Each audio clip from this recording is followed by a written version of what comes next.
We know them well. They are treacherous. They are exciting. They love to eat cars, and it is the greatest thrill of victory, potentially, on the iRacing platform. The high banks of Daytona set the scene tonight for a special event right here on GSRC. The adrenaline will pump for 60 laps as drivers will battle it out tonight in the Suicide Prevention 150 at Daytona. Glad to have you along for the ride live on the Global SimRacing Channel tonight. I'm Devin Henry alongside Sam Reinman here in the booth. Behind the scenes is our director, Joe Peak, using cameras provided by Dougie Beard. Well, let's get right into the action here. I'm sure a lot of you guys probably already know quite a bit about Daytona, but Sam, talk with us a little bit more about what these drivers have in store for them tonight here at the high banks of Florida. Yes, thank you, Devin. Well, of course, we'll pull up our track map here, and it's a 2.5 mile super speedway. Not a whole lot to it on single car runs. You just stick the throttle down 100% and run around here. Of course, the trickiness begins when you throw a bunch of other trucks out on the racetrack there as well. And the race is going to be 60 laps long today. So the driver who crosses the start-finish line first is going to be the driver who gets around here 60 times. Best of all, maybe some more laps, of course, if we have a couple green-white Trepids. And only one fast repair for these drivers. We'll talk a little bit more about that coming up, and so that will change things up with how aggressive these drivers might be. Hey, we want to know if you might be interested in advertising with GSRC. Hold on, guys. No commitment up here right up front. We just want to let you know our channel's 1 million monthly global impressions are a great way to get your branding seen by a diverse audience, especially right here in the sim racing world. Be sure to follow the link on YouTube below or visit globalsimracingchannel.com/advertising just to learn more. Just listening to me right now does not guarantee that you have to sign up and spend money. Just go, check it out, find out for yourselves. Another thing that we're going to find out tonight, Sam, is what driver has the best strategy when it comes to this pack racing. So it takes us through a little bit more of what these drivers will have tonight with our race details in the Suicide Prevention 150. Yeah, well, it's going to be a 60-lap race around here. They are going to have to make a pit stop, we believe, around the halfway point to get to the end. I believe these drivers are racing a fixed setup out there, so we should see some close quarters racing all the way through. One fast repair, which means I think that we're going to see these drivers be dicey from the start of a race until the end of a race, because they know that if they get in one wreck, they can get away with it, but you can't get in two. I do, to an extent, like that as a driver, because then you have the ability to be a little bit aggressive, but these races ultimately come down to car control. If you've ever raced at Daytona in any series, on the oval at least, you really get a good sense that some drivers have a hard time sticking it on the bottom. Something that really helped me when I first started racing at Daytona or Talladega was someone was just being really shaky, trying to follow other guys and push them around the corners. And someone came over the mic and said, someone's looking at the rear bumper and not looking at the yellow line. And I realized, well, when you're following someone's bumper, you try to react to their bumper. If you find a mark on the track and just try to run a straight line, you're going to be okay. That keeps you stay a little bit straighter, and being able to be right up behind someone and optimize the draft, Sam, the more speed you have, and not to mention you might get a little bit more of a toe and a slingshot as well as we get deeper in this race. Yeah, the way I was told to get around here on iRacing, if we get an onboard shortly, there's like a tape. Well, here's an onboard off the nose, but there's a piece of tape on the top of the steering wheel, and I was told by someone who knew, there we go, I was told by someone who knew what they were doing a lot more than me, that basically you try and line that red piece of tape up with the double yellow lines on the bottom, or you pick a line somewhere on the circuit and just try and stick that piece of tape to that line, and the car will go where you want it to go. The thing they told me, and we zoom in on a piece of tape here, Joe Peak, our director, playing with the cameras a little bit. The other thing they told me is don't look at the wall if you're up high, because that's called target fixation. If you start looking at the wall, you're going to end up in the wall.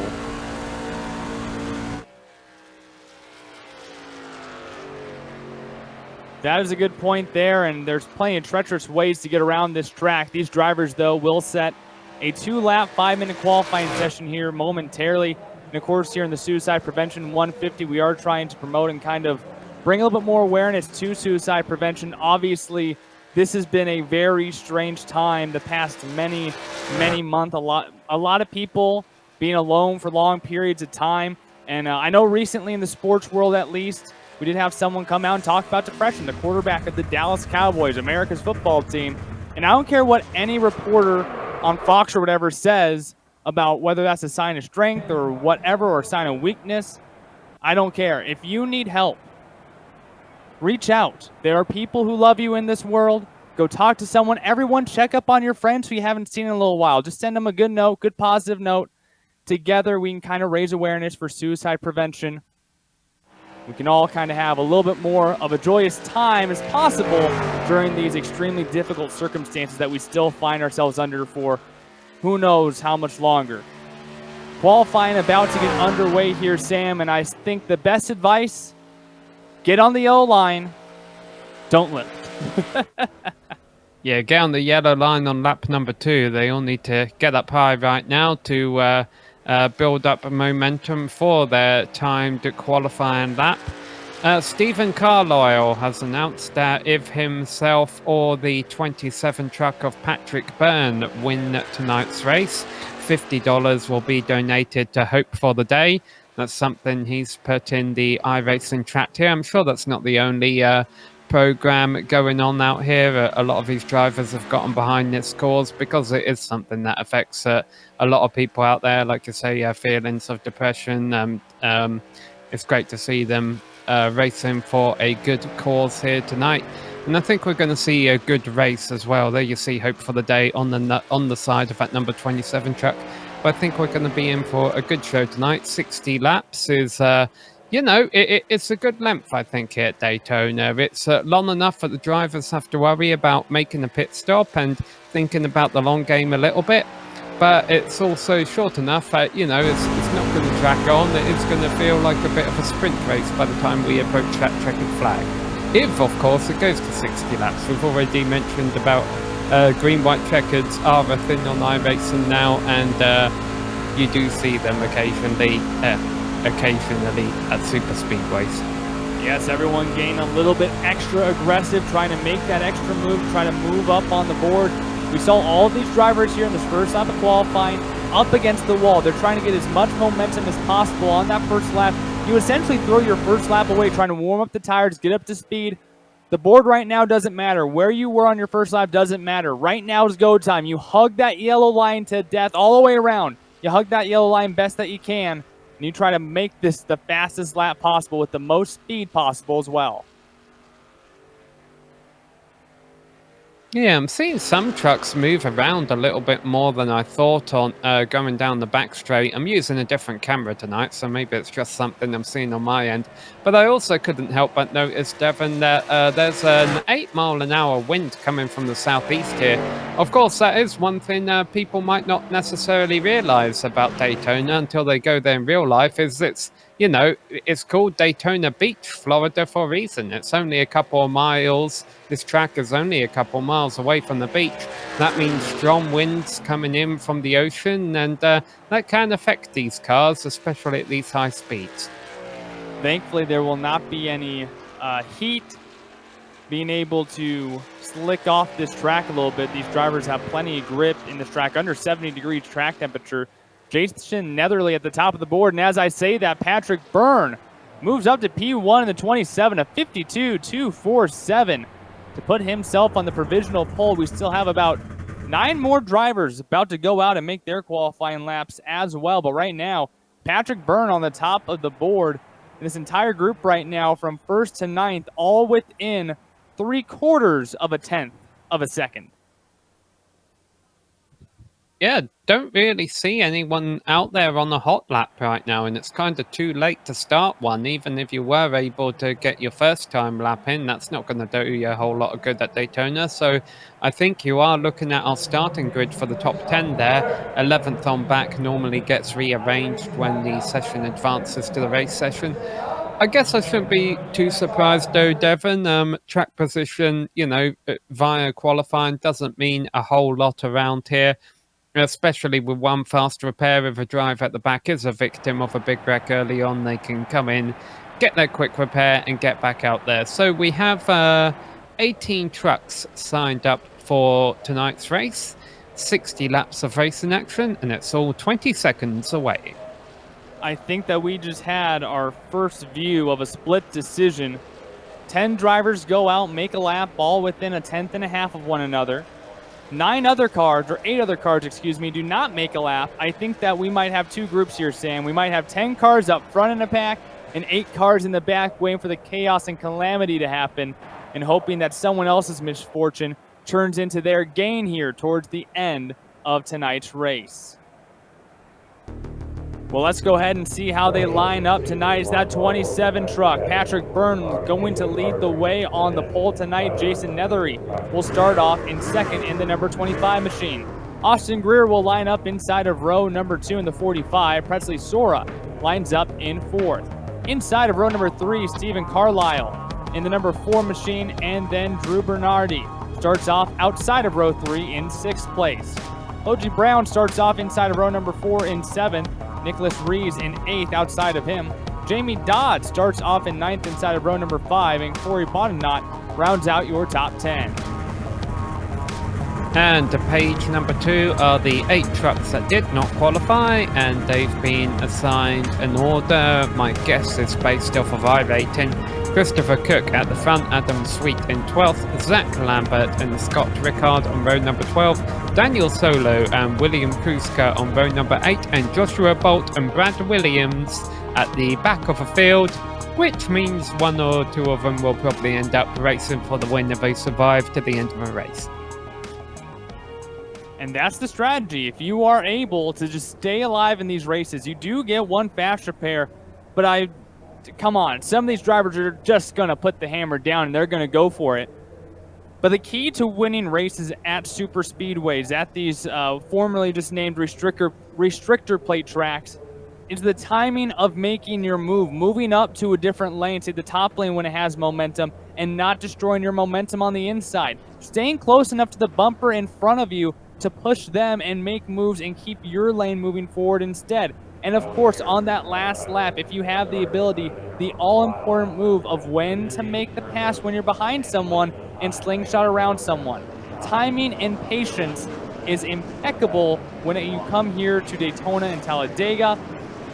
But of course, sometimes you don't get that opportunity. You still have to be on the lead lap to win the race. There's one truck at the back here is parked sideways, I think, to let the trucks behind him start. I don't really think that works once you get out on the racetrack. I think he will be forced to retake his position. Interestingly, Daniel Solo just had a Lando Norris kind of moment. Apparently, he had to fight off 2 huge wasps with a hammer before the start of a race. And I'll tell you a solution to that if you're ever planning on getting into iRacing. Have a light somewhere in your room, because if you have a light in your room, the wasps or the nasty bugs or whatever will fly towards that and eventually zap themselves to death, and you can just keep playing iRacing and not have to worry about them. Fun facts and good tidbits here on GSRC. And if you guys want to see what we have up here in the booth, live timing and scoring to follow along with your favorite drivers, go to GSRC.TV. That's GSRC.TV to keep up with live timing and scoring.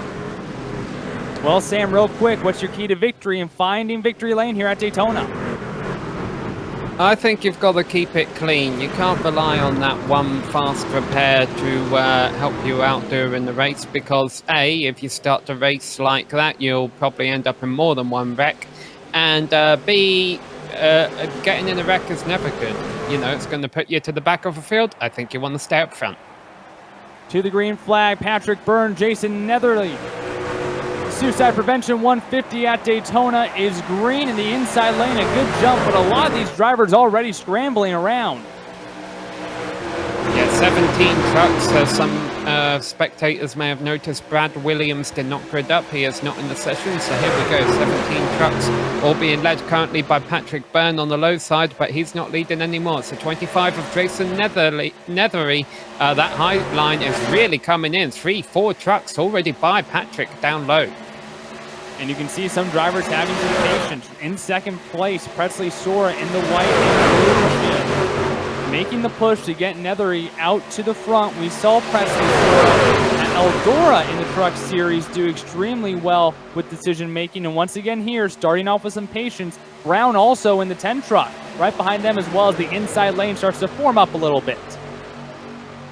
Yeah, so there you go. That's a lap at Daytona for you. The driver in 4th place, Jamie Dobbs, started in 9th. And I have a feeling that's not going to be the last time we see laps where we see trucks picking up more than 5 or so positions. William Kruska's also been making his way to the front. But right now, the front half of the field getting very single file. So these drivers are behaving here in the early stages. Not relying on that fast repair, although it must be said, still some dicing going on a little bit further back in the field as the drivers try and get themselves sorted out. Netherey in his Silverado leading the pack right now. Sora's F-150 not that far behind, still just patiently waiting, and you see just how closely these drivers pull up to the rear bumper, and a big part of keeping momentum in your line is being able to suck up to that rear bumper and stay as close as possible without bumping too hard or lifting too much and separating yourself from that bumper. And of course, the all-important rule, don't turn the person in front of you into the wall. Yeah, so those 2 trucks up on the high side trying to make that work right now are Corey Boudinot, and the driver behind him is William Kruska in the number 6, and now a couple of other drivers joining them. Normally in a professional NASCAR Cup Series racing, you see, drivers run single file until the last 5 laps or so. Well, obviously, Corey is not content to do that tonight. He wants to get up front as soon as possible, and we appreciate him for it, because giving us a little bit of racing here as they complete lap number 3. Bonnet with the shark teeth there on the right side of your screen, the number 34 Chevrolet. Separate a little bit. The front 2 of that top groove did. Kruska and Bonnet got a little bit too far away from Patrick Byrne, and that stalled out their momentum. The outside lane, though, does gain a lot of momentum because of the draft and how these drivers absolutely are in a train. When you're on the inside and there's someone on the outside of you, you do have to lift a little bit, because otherwise you will run over the driver in front, and also you will slide up the track and run to the driver on top of you. Look here from our blimp cam just how close the 34 Bondenot and Netherey are right now for the race lead. Yeah, that was too close for comfort for me, but maybe that's why I'm up here in the booth and not down there racing. Now the inside lane is really coming into its own. So the Shark truck, the number 34 truck, was looking for the lead, already faded its way back to 5th position as the top 5 on the inside are really holding their own together really well. They're all right nose to tail, and it just looks very well organized down there. And the 2 drivers up high, not that they can't fight for the lead, but they just have to work a little bit hard. Oh, and wow, Jason gets out of shape, and P2 Presley had the back up there, because otherwise he would have turned him. And a lot of people think that when it comes to plate racing, it's just about putting the foot down on the right side and letting that throttle carry you all the way. No, it takes skill and it takes precision to keep these cars on a yellow line or just a straight path and not hit the driver in front of you. That time around, Corey Bondenot on the outside lane with only help from William Kruska leads that lap, and just 2 drivers up on the top right now trying to put on a show against everyone else on the bottom. This is a very strong performance here from just 2 trucks on the outside. Yeah, to be honest, I'm not sure if they would have got there had the 25 not got out of shape entering turn 3 last lap around, and it almost happens again there. You see them all bouncing around, going down the back straight. There's reasons, everyone's swerving around, they're trying to keep engine temperatures cool, the trucks don't exactly handle well, and then of course that wind we were talking about. But there we go, as these drivers come around 180 miles an hour to complete lap number 6. Once again, that high line not giving up with those 2 drivers nose to tail of Corey and William. And let's see if they can try and challenge the leaders again down the back straight. I don't know, if they end up clearing the leaders, do you think they'll go low, Devon? Well, mind you, they're not going to clear them if they separate out like that. We don't really see it from this onboard, but they got quite far apart there that time, and now, sure enough, Williams had enough, and he's gone into single file, and Corey joins him. Yeah, Kruska ends up moving down, but I don't think Bondenot is quite ready to settle for just sitting down and trying to get back that inside lane, but no help right now. The only truck on the outside lane, and that Chevrolet is looking oh so lonely. But you can see he still gets a little bit of a jump on these drivers coming around the outside off the corners. And again, the reason for that, the inside lane does have to check up a little bit. The front car still doesn't run extremely fast, and then you bottle up a little bit coming out of the corner or in the middle, especially if there's a truck on the outside of you. So the outside car can stay full throttle all the way through. That's not always the same for the drivers stuck in the train below them. I'll tell you, Corey is holding his own quite well for a truck that has no help right now. It makes you wonder why these trucks fight so much to get the slipstream when they're pretty much holding, not making any advancement over that 34. Now he finally starts to fade back a bit.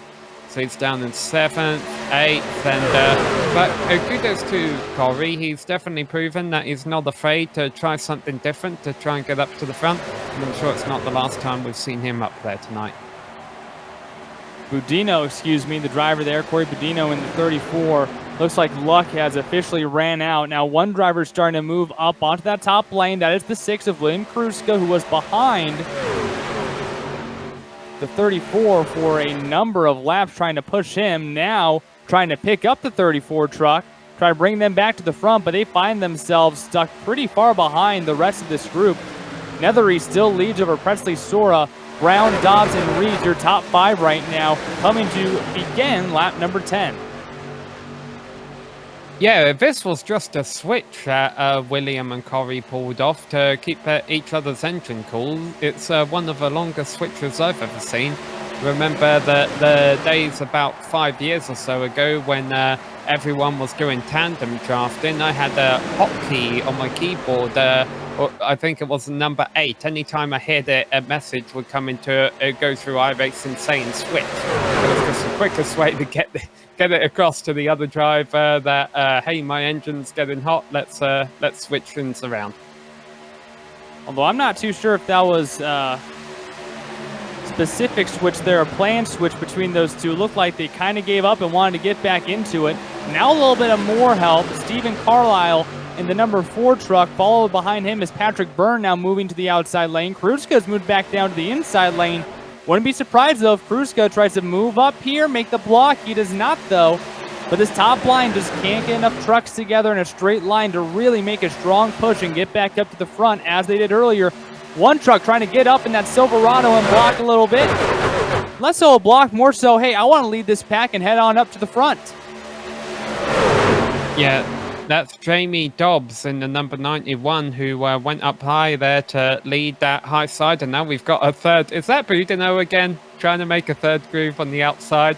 He finally gets all the help he needs up on the high line, and he's still not satisfied. He says, no, I'll make a third lane here then. But Jamie Dobbs has been running well so far. He's been in 3rd place in the early laps. Here he goes, though, trying to get more. I think he'll be fighting for 2nd, maybe even the lead by the time they get to the start-finish line. Outside lane forming again. Nicholas Rees, the leader in the white 36 Silverado on the outside, trying to give Netherey a bit of a push here. Side by side, door to door going into turn 1. 5 trucks in the outside lane as opposed to 6 trucks on the inside lane. That outside groove trying to gain a little bit of momentum here coming down the back straightaway, and it looks like Netherey might have been wanting to play the lion game there a little bit, but here comes the 36 again on the outside. Yeah, I think Netherey is quite content to just ride down low and lead the pack so far. It's been working for him so far. He doesn't really appreciate all these games behind him. But yeah, this pack has actually broke away from 13th on back. So Christopher Cook, Zach Lambert, Daniel Solo, Joshua Bolt and Adam Sweet have all kind of dropped back from this pack a little bit. They're still all together, so they don't really run the risk of going a lap down, but it's... they've got to be a little bit careful. They're going to lose some speed this way, and if this race does go green to the end, then it is a matter of racing the stopwatch, and you don't want to be that far back. That's not going to help you.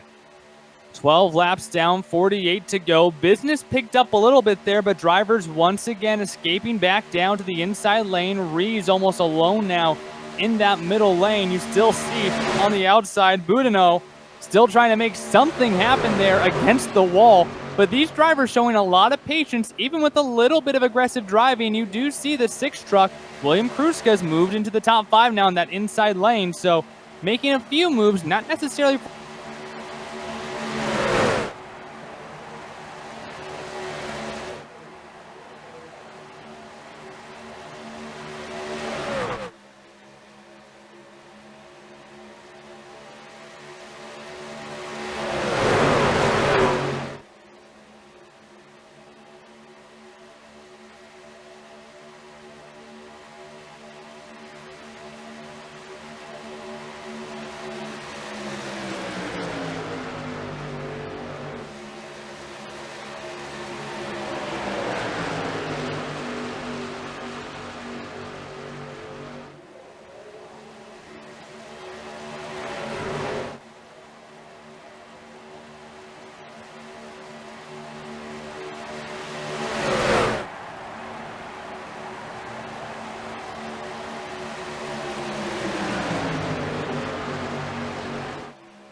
Excuse us for some technology issues. Our server went down, but you didn't miss any of the action. You saw Scott Rickard there connect a little bit with Boudinot, causing a massive wreck. A lot of drivers now coming to pit road, not just to maybe take a quick repair, but also tires and fuel. A little bit of a split decision, though. 2 drivers staying out, Sam. Yeah, 2 drivers who have been running up front throughout a lot of tonight's race. Jason Netherey and Loki Brown. You can't get to the end, I don't think, pitting from here, so I understand why they stayed out. I still think I'd like the extra insurance of tires and fuel. So remember, these drivers do get 1 quick repair, so everybody who was involved in that accident will be able to continue racing, but it means that their lifeline has gone. They can't phone a friend or ask the audience anymore. If they get a question wrong, they're walking out with nothing. So Jason Nethery has led the majority of the race. Only, I believe, just 1 lap has went to Boudinot after putting off a pretty good charge on the outside lane, but that was very early on in the race. This time by under caution. This will be 20 laps down, still 40 laps to go. We might just take another quick look back at that replay. It looked like a racing incident there. Rickard there moved down just a little bit, trying to lead a charge on the outside lane, and just a little bit of nearly insignificant contact to that left rear created all the action that we saw. Rickard on the top in the number 05, kind of where this all starts. Yeah, so it's a little bit of Rickard trying to go down and a little bit of Boudinot, I think, just getting a bit too much of a run here. Yeah, I'm going to put that on Boudinot. I mean, Rickard did kind of turn down into the rest of the cars, but he'd been made unstable by Boudinot, and several hits further back in the track. But what you never want to see in the crash in the race where 3 repairs are available is a truck flip upside down or become disabled. You know, it get so badly damaged that, or end up on its roof, or, you know, in a state that would not allow it to drive back to the pits. The good news is all of these trucks were able to drive back to the pits. That means they didn't have to tow to get their repair, and that means they all get to stay on the lead lap. Although I don't think I'd put that wreck on anyone there. We saw Boudinot kind of get into the rear end of Rickard a little bit there. Rickard moves down the track a little bit, and I believe that was Brown on the inside lane, moving up a little bit in a scenario where there shouldn't have been a truck there. Ends up there is one there, and they connect, and that's kind of just one of those racing deals there. Bump drafting is something that you can do, but it's tough sometimes. You really got to be square on that bumper. Pace car lights are out right now, ready to go green coming back this time, Sam, but now all these drivers' game plans have changed a little bit. Yeah, I mean, the drivers who did pit under their caution, the reason the leaders aren't too concerned about them making it to the end on fuel, well, first off, they can't make it to the end on fuel, but third on back might be able to make it on to the end on fuel if they got another caution.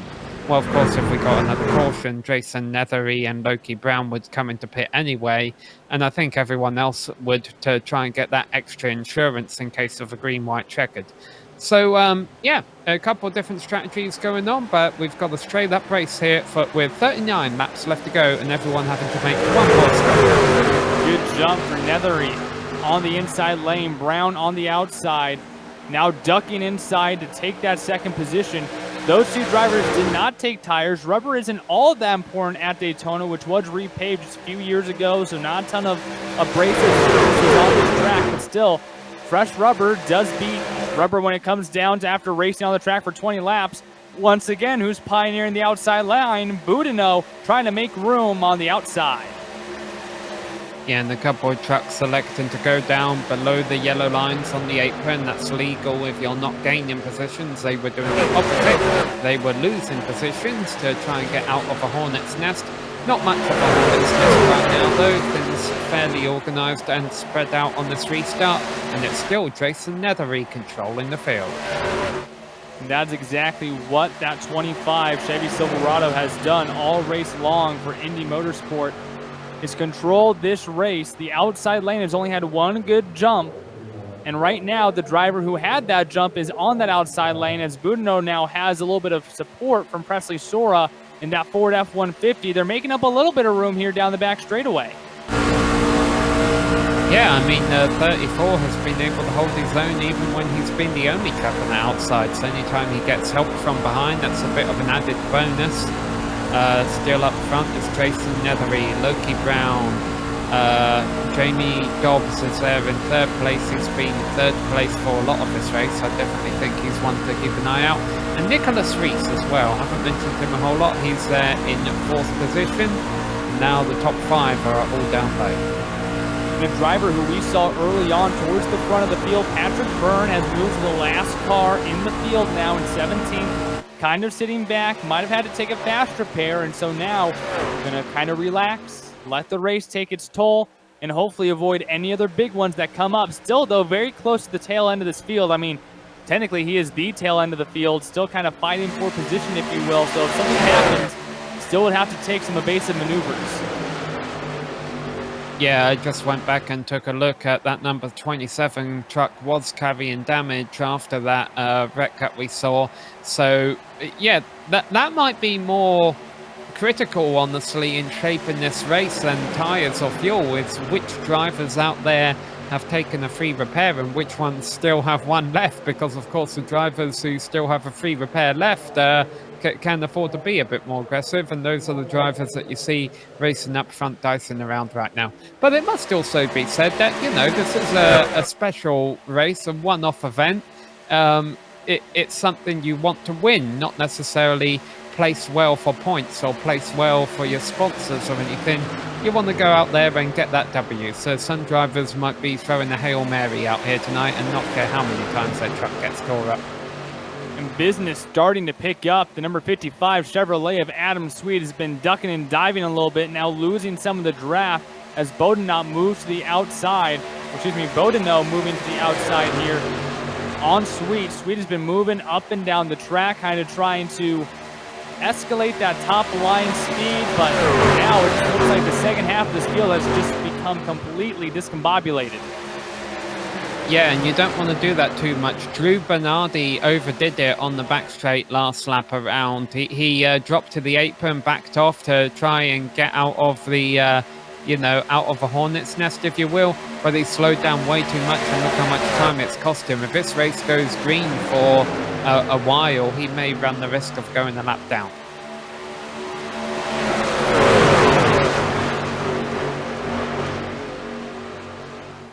Especially with the top 16 being single file there, where we get one driver duck out to the outside. It's not Bodenau this time, though. Netherey right now leading this race. Brown followed by Dobbs, Reeves, and Presley Stora has been sticking the nose out here and there a little bit. Still, Bodenau has been trying to make that outside lane work just a little bit, doing something different than everyone else. Something that I always say, you can't pass the person in front of you if you're using the same line, and with less people on the outside, maybe a little bit less stressful as well. Yeah, I always like running down low, because if you run down low, it gives you kind of an escape route to the left if a big one breaks out. That being said, though, I don't win super speedway races a whole lot, so maybe I need to get up high more often. Here we go, 27 laps down, so we're very quickly approaching the halfway point. And I do think that Jason Netherey, having led this field the whole race, he wouldn't have been able to save any fuel up there except under caution. I think he'll be down in the pits within the next, 10 laps or so. Netherey started second in this race. The pole time went to Patrick Byrne, but Netherey has been up front this entire race for the most part. The outside lane, small but mighty still, as Bodenau still trying to work his way into the top 5 right now on the outside of Presley Sora. So these drivers still duking it out right now, looking off the tailgate here, or the bed, I should say, of Jamie Dobbs. Or Brown, excuse me. Yeah, we're riding on board Brown, looking back at Dobbs in third position. Ahead of... No, we're actually on Netherey. There we go. Yeah, there we go. Well, okay, so Brown has a yellow and blue truck, and Dobbs has a blue and yellow truck. There we go, that solves that confusion. And of course, Netherey has a black and yellow truck, almost the exact same yellow. For the top 3 here, Netherey leading Brown and Dobbs, Rees in the blue and White behind them. Presley Sora still maintaining a top 5 spot. Meanwhile, Bodeno has Steven Carlisle behind him, trying to make a little bit of a push here on the outside lane. Still, it's a little less stressful when you're on the outside. There's no one in front of you, or there's no one to the outside of you, so you're not pinned down to the yellow line. A little bit more freedom on the outside, but it is risky. You can lose a lot of spots there if you are not right up on the rear bumper of that truck right in front of you. Yeah, well, one thing to your point there, being down low with that many trucks, something that happens when you have that many trucks or cars in the line here at Daytona is, for absolutely no reason whatsoever, one lap the lane will just stop. And you've got to be ready to react for that. And, you know, some drivers will do a better job than others based on whether they have a human or an AI spotter. iRacing spotter got me into trouble in an Indy Lights race earlier today at a boat. So, you know, it's not perfect. It's very good, but it's not perfect. He needed to tell me there was debris on the left side of the track. 30 laps down, 30 laps to go. Netherey and Brown have yet to pit. Everyone else has at least some fuel and somewhat fresher sticker tires. I'm sure that has kind of worn off any sort of advantage that could have been. Still, Boudinot trying to make up room on the outside. Steven Carlisle behind him. They're currently 4th and 6th, but every other truck besides the 27 of Patrick Byrne still utilizing that inside lane, or actually Byrne has one more car behind him, but those 4 on the top lane not close enough to try to make some sort of train to make up speed. And if anybody thought I was exaggerating about the pace lost if you lose a draft, look at Drew Bernardi there on the left-hand side column on your time in the scoring. He is now half a lap back of this lead pack after losing the draft. Now, he's actually going excessively slow. I almost wonder if he is carrying a bit of damage, but at the same time, the fact that he doesn't have any drafting help in there isn't helping him at all. No, it doesn't look damaged. Yeah, that's just what it does if you lose a draft. And I'll tell you what, another driver's going to join him back here. Joshua Bolt, I think, is starting to lose the draft if he's not careful.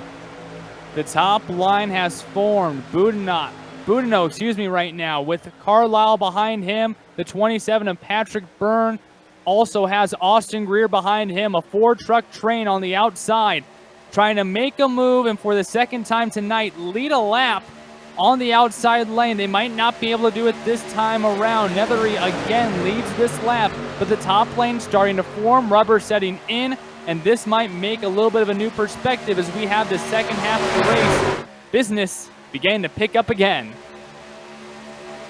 And pit stops for there's 2 of these trucks not so far away. The problem for the rest of the field is that those are the 2 trucks on the low side leading this pack. Jason Netherey and Loki Brown, who will have to come in for a pit stop at some point. And I should imagine they're on the radio to each other talking about what lap exactly that's going to be, because they'll want to pit with each other. If they pit on separate laps, and that they run the risk of getting broken apart. And here they come. There it is. Oh, and that was a very smooth transition for the most part. That could have been absolutely chaotic. Netherey, though, misses pit entrance a little bit. Might get a speeding penalty. He was oh so hot coming in. Brown and Sora follow behind him. That could be catastrophic if he gets some penalties from that. Yes, the Sora was that 3rd truck, as you mentioned. I'm trying to watch a replay on my own computer here, work out exactly what Netherey's speed was when he went over the pit entry line. It's going to be close, and sometimes iRacing will ding you if you go off the track and come back on pit road, an unsafe entrance and exit. And it looks like Netherey having to sit on pit road for a penalty. This will be at least 1 lap. The leader for the overwhelming majority of this race will go a lap down as the lead field is coming through the trioval right now, led by Jamie Dobbs and Nicholas Reese. Here's a replay looking back off the front bumper. Woo, coming in hot. Yeah, he was going 86 miles an hour at the pit entry line, so that he was never going to get away with that.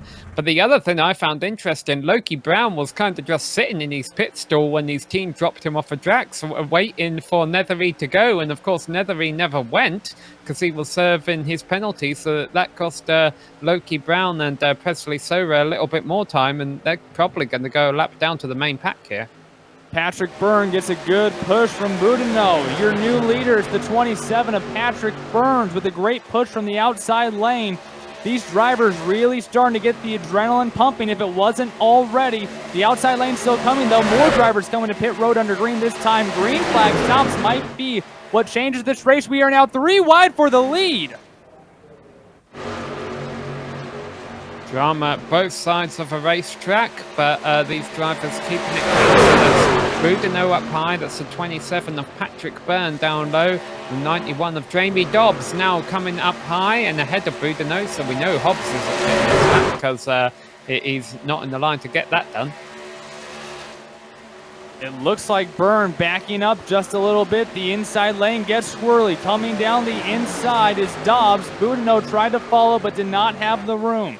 Still behind Boudinot is the 4 of Stephen Carlisle. Another truck back is the 45 of Austin Greer. These group of cars starting to come up to lap traffic.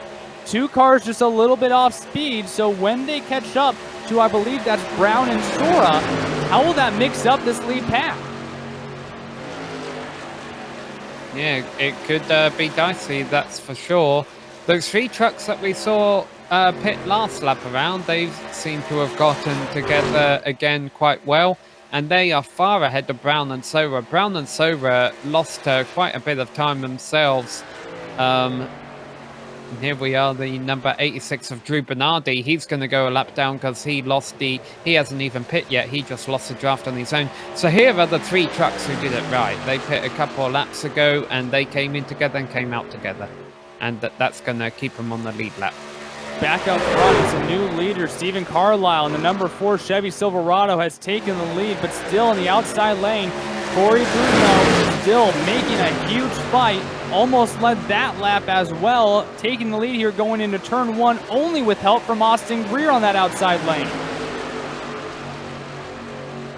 Yeah, so this is still our lead pack here, and they're coming up to lap very shortly. Some of the other trucks who have already pit. I'm curious to see what kind of lap time Stephen Carlisle can consistently lay down. Last lap around he ran a 49.7, but I'd love to compare their lap times to that pack of 3 trucks we have on the other side of Speedway who has already pit, and see which pack is running faster. This pack is definitely not going to be running faster if they keep racing each other like this. Here we go, another high 49. Sin on the helmet there you were of Nicholas Rees. You can see how much the steering wheel was shaking, how close the front bumper was to the tailgate of the truck in front of him. Check out this lap comparison here, Sam. Gives you a pretty good idea of the differences between some of these trucks right now.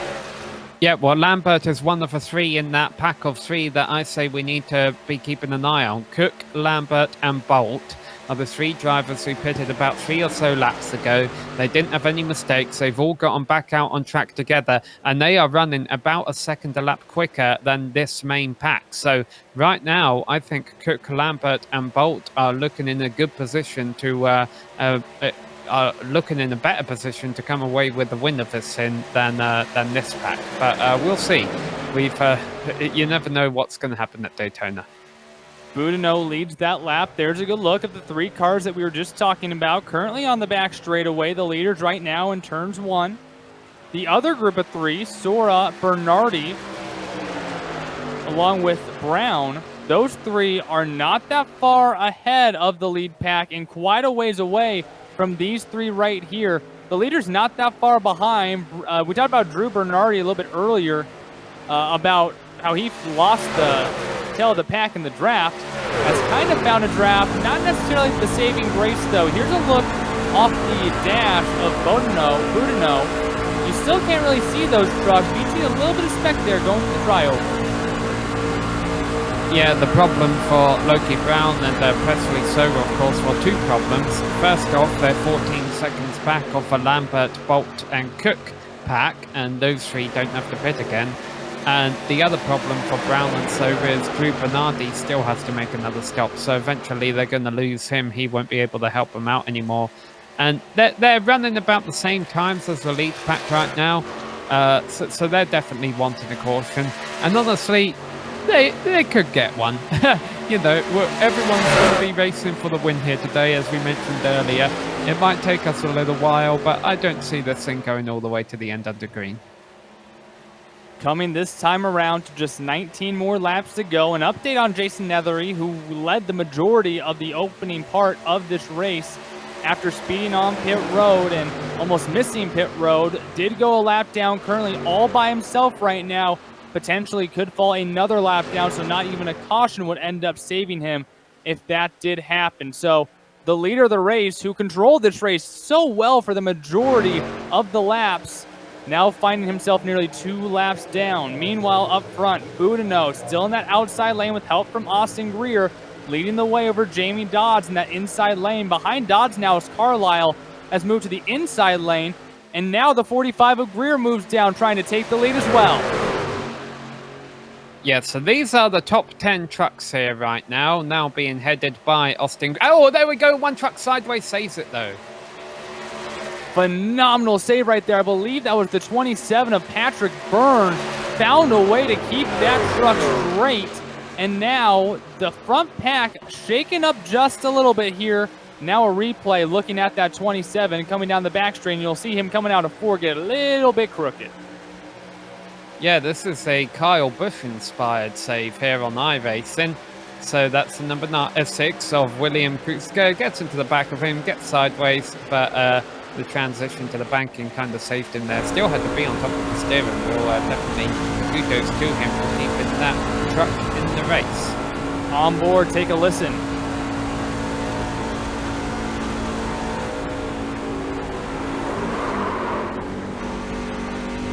It takes a lot to pull off a save like that.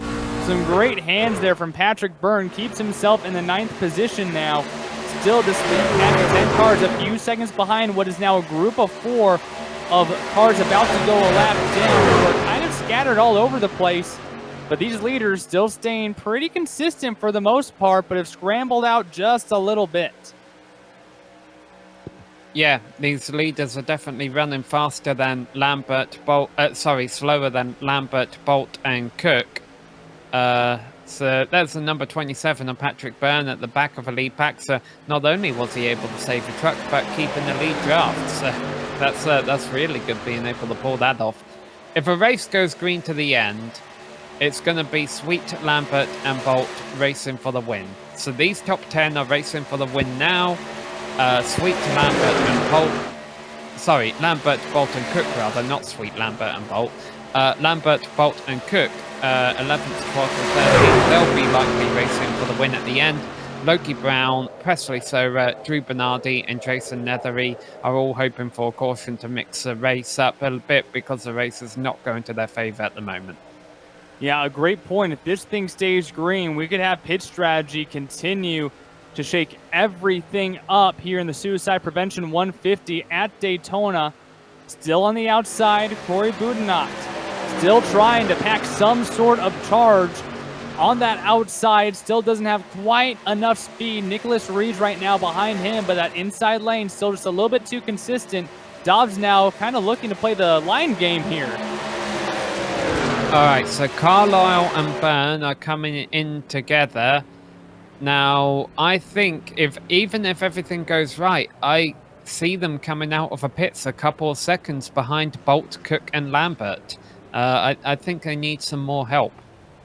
Got to hit the pit stall here correctly. A good job there. A careful approach there from Byrne. And a heads up, if the 27 of Byrne or if the 4 of Stephen Carlisle win this race, $50 will be donated to Hope for the Day.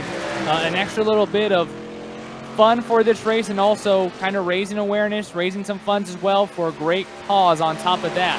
Here again are those 3 cars that we've been watching pretty carefully, Bolt, Cook, and Lambert. And way behind them, here's Carlisle with almost no help. Byrne quite a ways behind him. Yeah, Carlisle actually needs to back up a little bit here and let Byrne get his draft. I think he should be quite aware of that. Those two will start working together. So we've got the top 8 still yet to pit, but here you go. That's an indication of how much time this pack has been losing to those 3 trucks working together. I thought it was just going to be a couple of seconds. It's a lot more than that.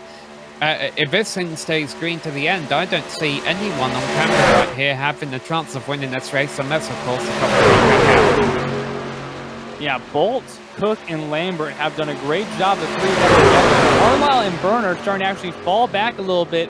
And that would put them in the grasp of Brown, Sora, Bernardi, and Netherey, kind of just a few seconds behind them. And that would make a pack of 6 right there, right in front of this lead pack. So if the lead pack continues on speed, they're going to catch up to these lap cars in front of them. But these groups have done a very good job not letting that lead pack catch up. Now just 13 laps remaining here at Daytona. Yeah, 13 laps left to go, but still a lot of strategy left to play. Look how most of this lead pack has got single file. Dobbs and, Rees rather, and Boudinot still haven't yet. And Boudinot is up there, up high on his own. This almost looks like a setup for all of them to come to the pits, but if they do, well, Boudinot's not going to be able to get down there. And no one coming into the pits this time by, but it looked like they were starting to get single file, so I wonder if they're thinking about it, or if they're realizing, hey, we're losing a lot of time, we need to get ourselves sorted out, and not doing a very good job of that at this moment. And the start of the race we talked about at Daytona, what's the priority? It's timing the draft, timing your moves. Nicholas Reeds made a great move to get out front, but was outdone by Jamie Dodds there to get back to the point of this field, and still, Corey Boudinot trying to do whatever he can to make that outside lane work, even if he's the lone car up there. And our race leader, Jamie Dobbs, announces he's coming into the pits this time by. And I only just noticed that Dobbs is carrying a little bit of damage, I think, on the front end of his truck. So I don't know if that's been affecting the speed. Here we go, all 8 of them going to come in? Not quite. Nicholas Reed stays out, lonely driver. And that is not good. The only driver staying out is Reese. He will not have a draft for an entire lap, or likely after he pits as well. That might just end his race. And this time by, with 11 to go, you have to hit your pit stall here. And it looks like everyone will get onto their pit box relatively safely here. No speeding on pit road though, guys. Yeah, but look, they've only just hit their pit boxes, and the top 3 are already coming around, and now they're starting to race each other a little bit, or maybe they're just keeping their engines cool, but they're blasting by the rest of the pack. So Joshua Bolt, that puts him up into second now, behind Nicholas Rees, who needs to come in this lap if he wants any hope of fighting for a good finish.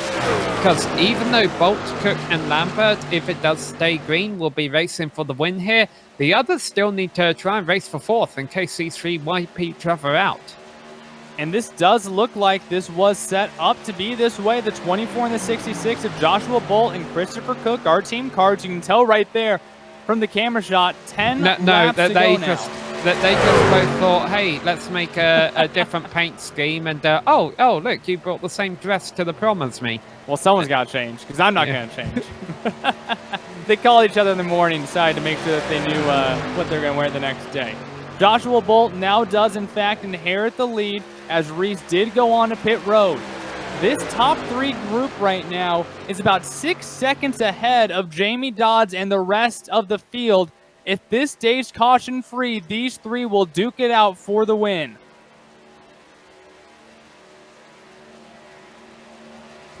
Some drivers in that second pack have came out a lot better than others. Well, let's kind of look back to some of the guys who pitted early, such as, well, Drew Bernardi. We saw he was holding back for a long time. He's still at the tail end of the field. Who else was in that second group? Presley Sora is now 11th place. Brown is now in 10th place. So it looks like Bernardi might have been lost from that group. It looks like right in front of this group now. Might be going a lap down soon. But you see this former lead pack now, and they're all pretty bunched up together, gaining those 3 cars from earlier in the race. Yeah, so Jamie Dobbs, Scott Ricard, and William Kruska running 4th, 5th, and 6th ahead of the pack, and the pack is really 7th on back. So Dobbs, Ricard, and Kruska really trying to run single file right now and not let 7th on back catch him, but too bad, because here comes 7th on back with a 4 head of speed. He trying to work their way around the lap truck, and it's being led by Boudinot. He's going to check up here before they get to 6th place. I wondered if he was going to make a pass. So 4th on back is now a pack of trucks racing together. And once again, even though they have no hope of racing for the win if it stays green, everyone wants to be at the front of this pack in case something does happen up front to our top 3 drivers. And we do have some great communication going on. Joshua Bolt gives up the lead and slides to the back of this 3-car pack, 2 Toyota Tundras and a Ford F-150. Cook was the leader going into 3, moved up the track and let these 2 go in front of him. That might be to make sure that the 66, or the 88, excuse me, and the 66 don't overheat, or it might even be a strategy play for the tail end of this race, who knows, but obviously the microphones are going for this group right here, trying to figure out their strategy to make sure Jamie Dobbs and the rest of the pack, almost 10 seconds behind, don't have a chance to catch up. Yeah, the way you win a super speedway race, or the ideal way to win it, is to be selfless for the first 199 laps or whatever. In this case, 59 laps, and then be selfish for the final lap. So these drivers are being well behaved so far. They are losing time to the second pack. The second pack has done a good job of getting single file and getting momentum going. The problem is it is far too little too late at this point. They're not going to catch nearly enough time, I don't think, as what they need to be to catch these 3 down. Although, let's see, 6 laps left to go, so that's 7.5 miles. No, twice that, 15 miles. So still a lot of racing left to go, and maybe they can prove me wrong. Christopher Cook, your leader in the 66. Lambert second, Bolt third. You look at Jamie Dobbs in 4th place. Kruska's in 5th. Boudinot 6th. Wheat in 7th. Brown 8th. Swords up to 9th. And Rickard in the 05, the first car in the outside lane, rounds out your current top 10. These drivers here still have something to fight for, Sam. If anything happens to the front group, which is now making a lead change again, or if there is any sort of caution, they still have a chance if the 66 now forfeits the lead and moves to the back of this 3-car field. Yeah, I'm a little worried this top 3 is being a bit complacent. Look at the gap between them now. I think they all realize, hey, the 4th on back is 8 seconds back of us. Well, yes, that's right, but a couple of moments ago, they were only 10 seconds back of you. I may have called this wrong here, Devon. Maybe 4th on back does have enough momentum to catch these 3. I think these guys need to get a little bit closer to each other. They need to be a little bit worried. 4.5 laps to go. The lead has dwindled down to just 7.2 seconds. The gap between these 3 front runners and the rest of the field. And Sam, to your point, the rest of the field has kind of shaped themselves up a little bit. They're all gaining a line. The more trucks you have in a straight line, the faster you go. Dobbs is now less than 7 seconds behind, and you look at what the time difference has been here, and it's become pretty dramatic here in the past few laps. Yeah, and it's growing exponentially. It's like coronavirus right now. Well, a few months ago. So, yeah, these top 3 have to be a little bit careful. Let's see what the lap times are this time around. A 49.9 by our leader, Zach Lambert. That's not too shabby. The gap is down to 6 seconds. Wow. They need to... The top 3 need to keep this up, though. They can't be complacent. They need to stay grouped together. If they have another bad lap, like another mid-50, that might be enough for Jamie Dobbs and co. to end up being right on their truck beds as we come to the white flag. You look, or 3 to go this time, and I know you're mentioning the white flag because it might be close. The last 2 laps, they've lost about 1.5 seconds per lap to the second group. The deficit is now only 5.5 seconds between your leader, Zach Lambert, and the leader of the second pack, Jamie Dobbs. And now it is already closed up to nearly just 5 seconds. Nearly a 1.5 second gain by the second group here every single lap. At that rate, they will catch this lead group.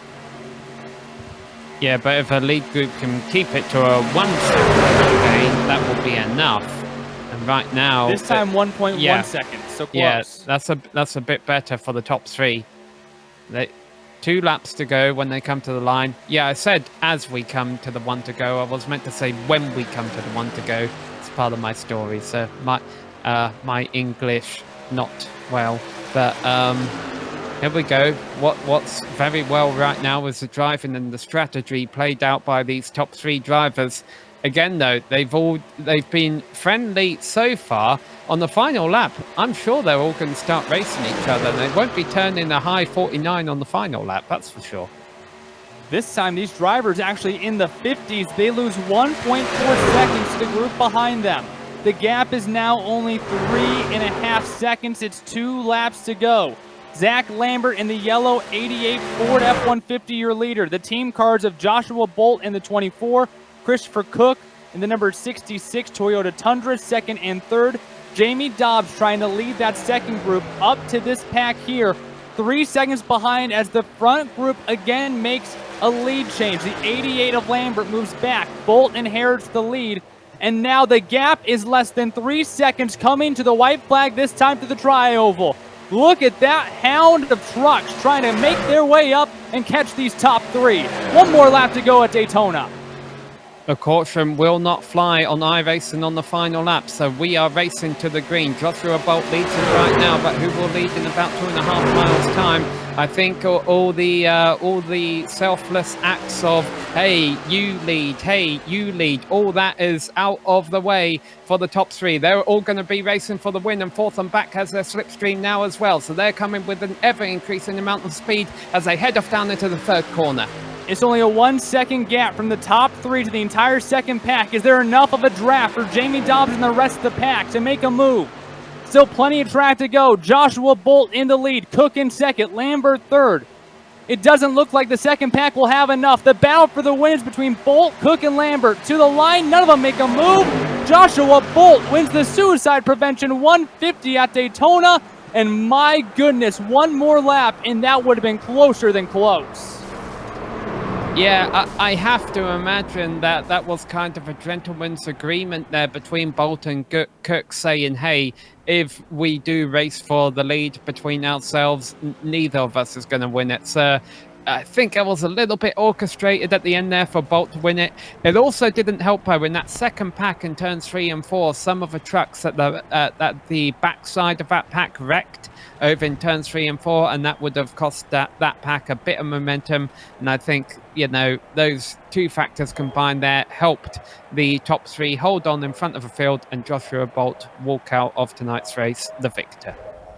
It certainly ended up being a close one as that entire second group made the trek up through the track and almost made it a tough one for that top 3 to take the win. But nonetheless, Joshua Bolt will end up in victory lane. We will take a quick break, and when we come back, we will go through your entire running order. We'll talk to some of the drivers here, and what turned out to be a pretty adrenaline-pumping Suicide Awareness 150 here at Daytona, live on GSRC.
Well, the adrenaline sure started to pump, but just not quite enough speed for the second group to catch up to some of the team cars out front.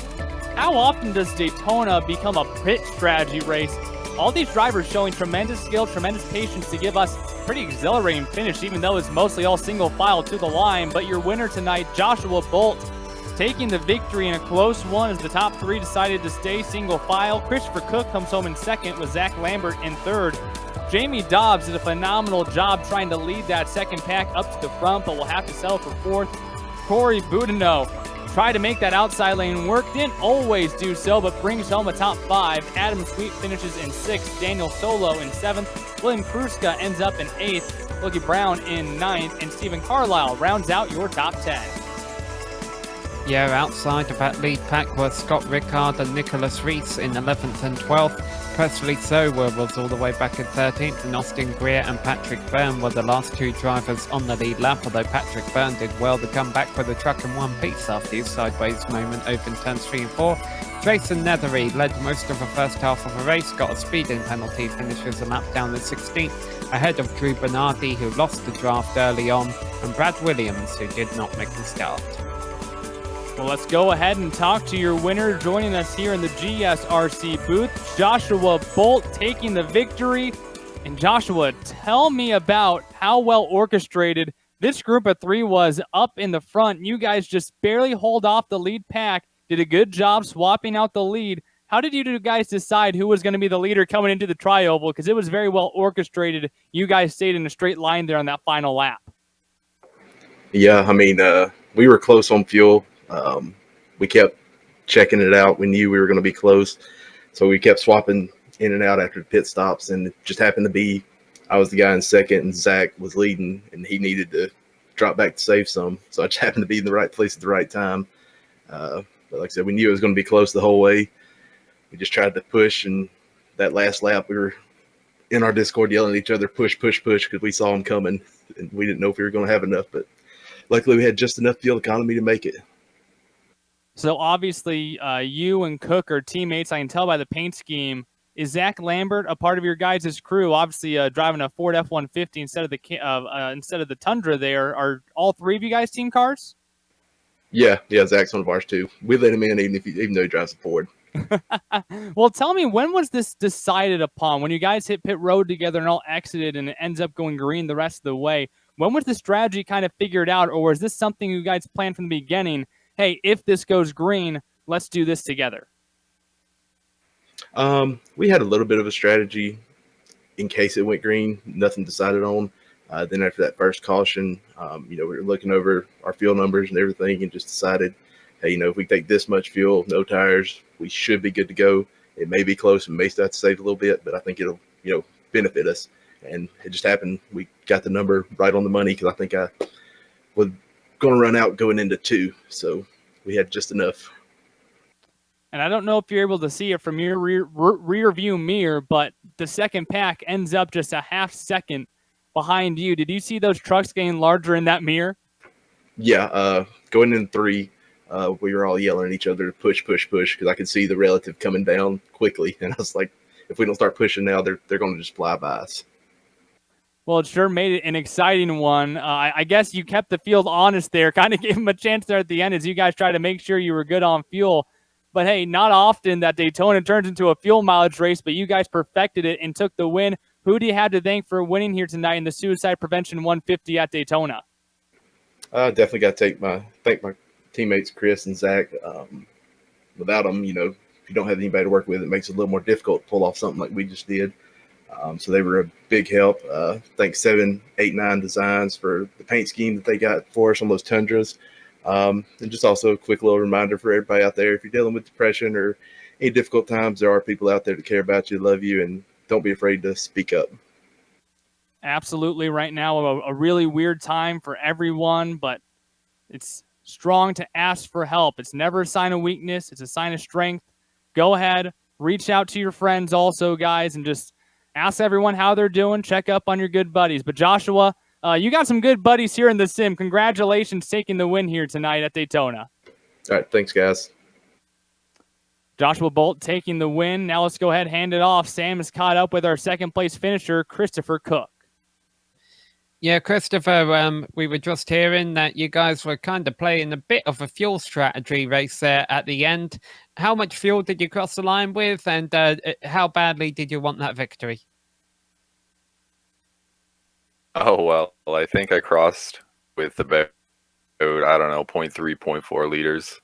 And yeah, you always want the victory when you're there at the end on the plate tracks. But for me, it was just pushing Josh across the line. I didn't really want to jeopardize the draft or wreck him.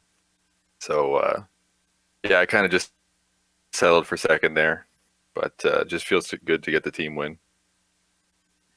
Yeah, it was great seeing you all come across 1, 2, 3 there, and now we know that you were all a little bit short on fuel as well. It makes it just that more special with that pack from fourth on back bearing down on you.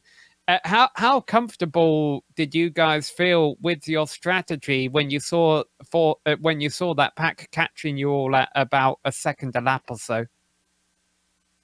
Yeah, that was it was a little alarming. Definitely made us put the afterburners on, and we really stepped on it and tried to suck up to each other and get a good draft going. Honestly, we started having second thoughts when all the green flag pit stops were over, and we had such a huge gap. We had no idea if we took too little fuel, if our strategy was way off. So a little bit of doubt there. But yeah, somehow we made it work on fumes across the line. It was I'm pretty impressed. Yeah, it looked like what really made the difference from our perspective, Chris, is all those laps during the middle of a race. Yourself, Josh, and Zach were all working well together, and that lead pack was kind of still racing for the win, and that was costing them time then. So I think that's really where that big lead, that you guys made up that big lead. How would you rate that race in general? I mean, obviously it was a great finish for you guys, but we also saw some great racing throughout the whole 60 laps. Yeah, I mean, for the viewers, I hope it was pretty good. I mean, it got a little tame there, a little bit single file. Guys were playing it a little bit smart, so I hope they got a good show. For me, that was a top tier super speedway race. Very rarely do they go so according to plan. And so rarely is my truck in one piece at the end. So that raised quite highly for me, quite high. Well, it was a good race from where we were to. Well, congrats, Chris. Anyone you'd like to thank or anything else you'd like to say before we let you go? Just thanks to William for putting this on for a good cause. Really appreciate that. Generating some awareness. Thanks to you guys in the booth for calling a great race, and anybody that's watching, especially those that are still watching, thanks a lot. Appreciate it. And that was your second place finisher, Christopher Cook, finishing just a bit shy of our race winner, Joshua Bolt there. And Devon, you have called up with Zach Lambert. Yeah, Zach Lambert, a little bit shorter on fuel than I think that you were hoping for there, and had to go back to third. But take me through, coming off of turn number 4, I knew some of those trucks were probably getting a little too large for comfort in that rear view mirror. Were you getting worried that you weren't going to end up on the podium with how hard those trucks were charging behind you? Oh, yeah, I thought it was going to be a big wreck there at the end, actually. That's what I was anticipating. Well, you guys ended up with some really great strategy coming together and ending up kind of conserving. Exactly how off the throttle were you guys to conserve enough fuel and be so close at the end, like you guys, like we talked to your teammates and they said it was pretty dang close. So how much were you actually backing off in this race? It was probably 80% almost the whole race, for sure. And that was a bit of fun. How tough was it coming on and off pit road on green flag pit stops and being able to keep up with your teammates? Obviously, this was really well orchestrated by you three to really stay together throughout this race. Yeah, we just really tried to time the pit stop really good at the same time and get in there real quick. And I don't think anybody made a mistake on the pit stop. So we happened to come out all on a line, and it was smooth like that, just a lot of saving. Well, you guys executed it perfectly to end up on the podium. Who do you have to thank for a really strong 1-2-3 finish and bringing it home on the podium here tonight? Yeah, I couldn't have done it without Josh and Chris for sure. I just appreciate the host and everything, good cause and everything. So it was fun.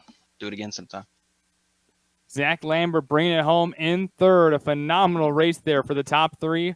A big congrats to Zach and the team. And a great race tonight, Sam. Typically not the kind of race that you end up seeing at Daytona. And it was almost kind of refreshing to kind of have this finish.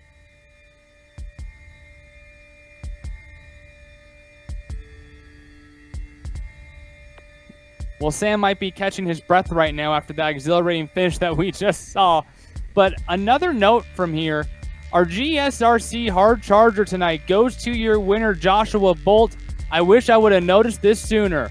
From worst to first, started the final car on the grid and brings it home in the front. Joshua Bolt, your GSRC hard charger, from last to first here at Daytona.